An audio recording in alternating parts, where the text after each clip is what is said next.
Баршаңызға қайырлы күн. Қыстың қамын жазда ойла демекші. Мен бүгін сіздерге керемет салаттың рецептімен бөлісемін. Менімен бірге болыңыздар. Және де арнамнан алыстамай видеомды соңына дейін қараңыздар. Мен төмендегі описаниеге бүкіл жазып қалдырып кетемін. Сол жерден көріп аласыздар. Және де видеомды соңына дейін қарауларыңызды сұраймын. Бұл салат жанұялық салат, бүкіл семьяңызға ұнайтын салаттардың бірі. Және де бүкілін мен осы блендердің көмегімен өткізіп аламын. Сіздерде блендер жоқ болса, мясорубканың көмегімен өткізсеңіздер де болады.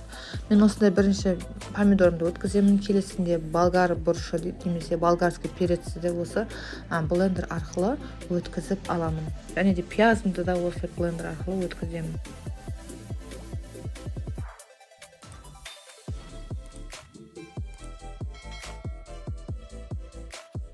Және де достар, түсінбеген жерлеріңізді төмендегі комментарийға жазып қалдырып кетіңіздер. Мен міндетті түрде жауап беремін.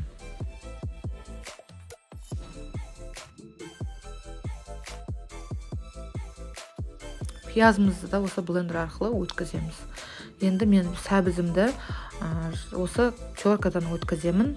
Сіздер де теркадан өткізіңіздер, сол кезде салаттарыңыз әдемі болып шығады.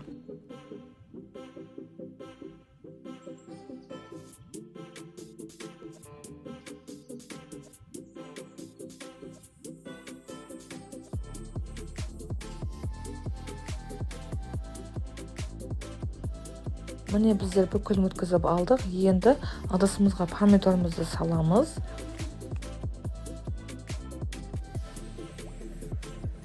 Астын бір араластырып жіберіп,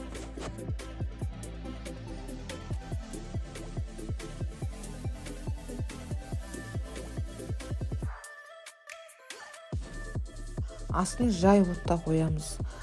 Себебі асты жармасып қалуы мүмкін.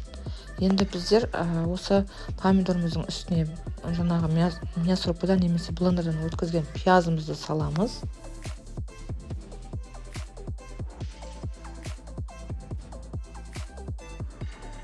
Енді болгарский перецімізді де осылай үстіне салып бір араластырып жібереміз.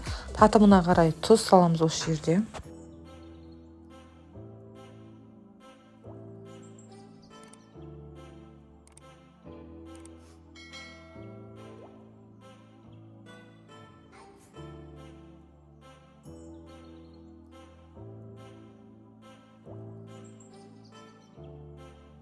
Енді үстіне сұйық майымызды құямыз, жақсылап тағы бір араластырамыз. Астын міндетті түрде осылай қозғап тұрыңыздар, жармасып қалуы мүмкін.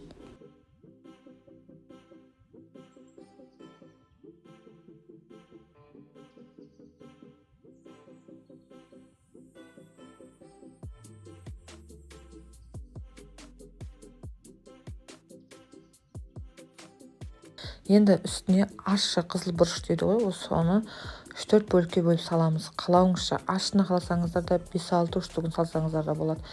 Мен мына жерде 3 штукты салдым. Енді мына жерде жапырағымызды саламыз. Сосын үстіне осылай чесногымызды да блендерден өткізіп салып жібереміз.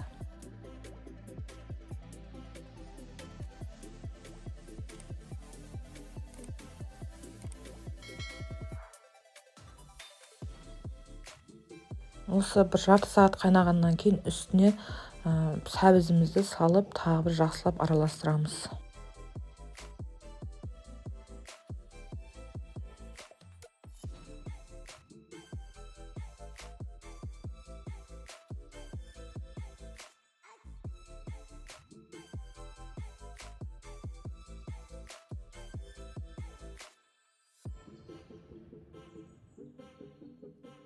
Міне қыздар, сәбізімізді салып алдық. Жақсылап енді бір араластырып, 40-45 минуттай жақсылап қайнатамыз.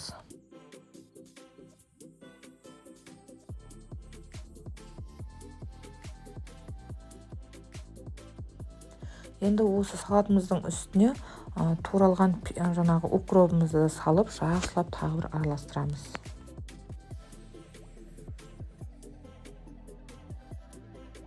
Қалаған укроп, зелень, петрушка салсаңыздар да болады.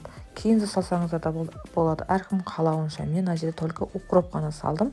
Енді осы массамызды, салатымызды яғни 40-45 минут пісіреміз.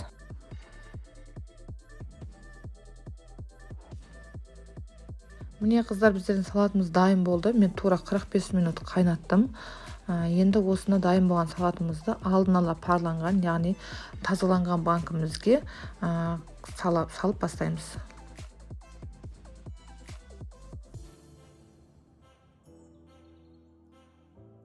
Нағыз қыста желінетін салаттардың бірі болды. Өте керемет болып шықты. Сіздер де жасап көріңіздер. Астарыңыз дәмді болсын. Келесі видеомда кездескенше сау саламат болыңыздар. Менен алдағы уақытта керемет рецепттер күтіңіздер.